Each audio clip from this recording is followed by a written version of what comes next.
Welcome back to Ruby's Beauty page. So today we are going to be doing a very beautiful look and we're going to be using the Jacklyn Hill palette volume 2 and we're going in with this. It's like a dark plum. I even had to take a double look at the palette because I was like, oh, that's actually darker than what I thought.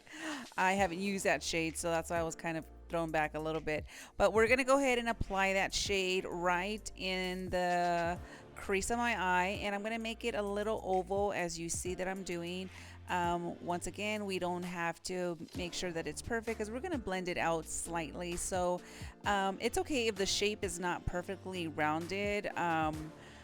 Not a problem, don't even sweat it, but I am making sure that I'm applying enough on the inside corner of my eye and also on the outer corner of my eye, just because we're going to cut that cut crease right in the dead center of that bad boy. So yeah, that's what I'm doing now, and I guess I'm just kind of rambling on, aren't I? And next I'm going to be picking up a very light pink, and this one I'm using from the James Charles palette. I didn't find a pink light enough in the Jacklyn Hill palette, and I didn't want to go in with purple because I just didn't. This is a look that I didn't want to use too much purple because I did a purple video in my previous video. But anyway, so yeah, I'm going to use that to tap that onto the edges of that berry color that I applied that first shade, and I'm going to go ahead and lightly blend it out and kind of blend it in with that berry color. I don't have the name in front of me, but I will get it and I will add it into the video like a comment or something. But I'm going to go ahead and use a bigger blenderful sponge just to lightly blend out that harsh line of that berry shade. I don't want to carry that shade up too high because I already have that lighter pink on top. Now I'm going to cut that crease, and we are going to be using the LA Pro concealer in the color Creamy Beige, and I am going to be using a very small detailed brush to cut that crease and to clean it up on the inner and the outer corner of the inside of that eye. Just like you see, I really love this detailed brush because it really gives a precise line when cutting that crease, and then you can go in there and clean it out and reapply the concealer, which I will be doing in just a few seconds. I will be using a no rinse cleansing water to get that cleaned out and reapplying concealer. It just makes it so much easier when you're able just to clean out that messiness on the inside and go back in and reapply your concealer, which is what I'll be doing. Now that we have the lid cleaned off, we're going to go ahead and go back in and apply a little bit more concealer. But before I do so, I want to go in and intensify that cut crease. And I'm using a very small detailed brush. And I'm going to go in with that same shade. And I'm going to go ahead and focus primarily on that cut crease on the center and a little bit on the outer corner of the eye. I'm not going to do too much, but just to kind of give it a little bit more intensity. Now, once I do that, I'm going to go in with this glittery eyeshadow, and it's a very light pink, a glittery eyeshadow, and I'm going to go ahead and apply that all on the lid using a flat brush, and I'm going to go ahead and tap it on, and I'm just going to pretty much basically just press it onto that concealer so it sticks. And you want to be careful that you don't smudge it. So once you're done doing that, you can go ahead and go back in and intensify that cut crease using a detailed brush as I am, and you can go ahead and make any corrections or add a little bit more depth to that cut crease.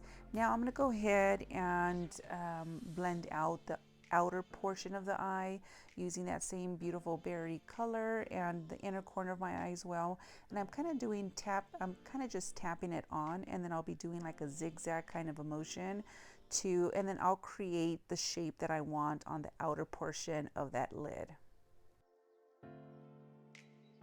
Now this is how it looks zoomed in. Of course, in person it looks so much prettier, but you get the idea. Now I'm going to be adding a little bit of glitter on that outer cut crease. Usually when I try to go in and do something different, when I feel content, I usually tend to ruin the look, but that's why I was kind of hoping it's just glitter, so I don't think it's going to do much harm. And it actually looks really, really pretty at the end.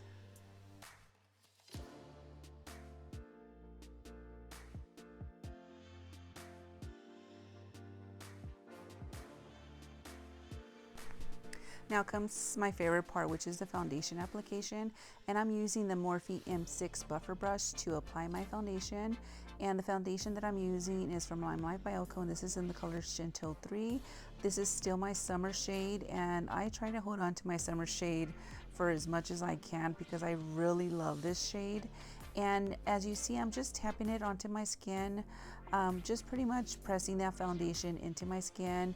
It's not going to penetrate into any pores or large pores that you may have on your face. It literally just sits on the top of your skin, and it literally mimics your natural skin.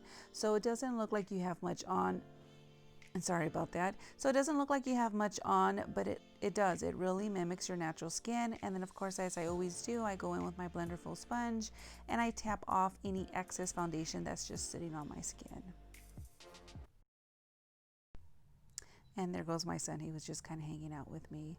And so once I'm done doing that, I'm going to go ahead and proceed with applying my concealer.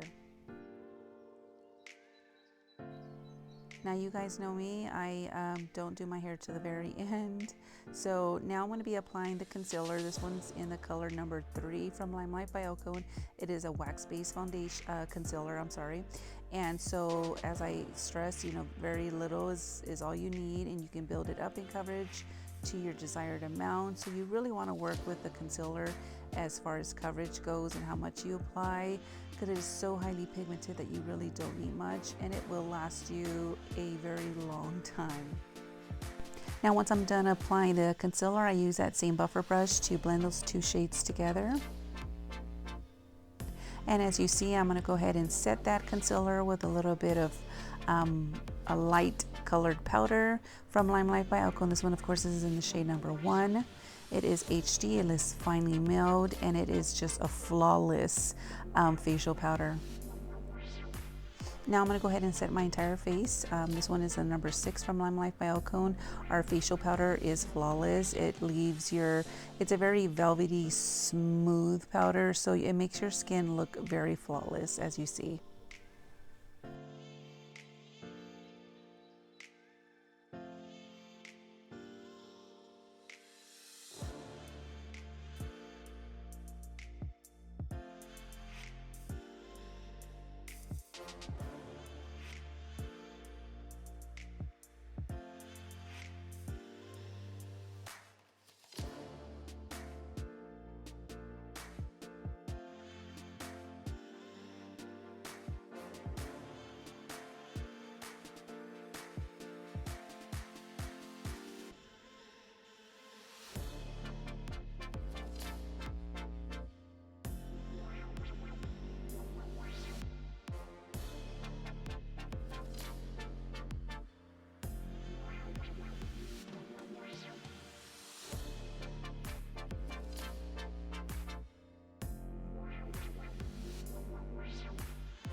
Now we are actually pulling everything together.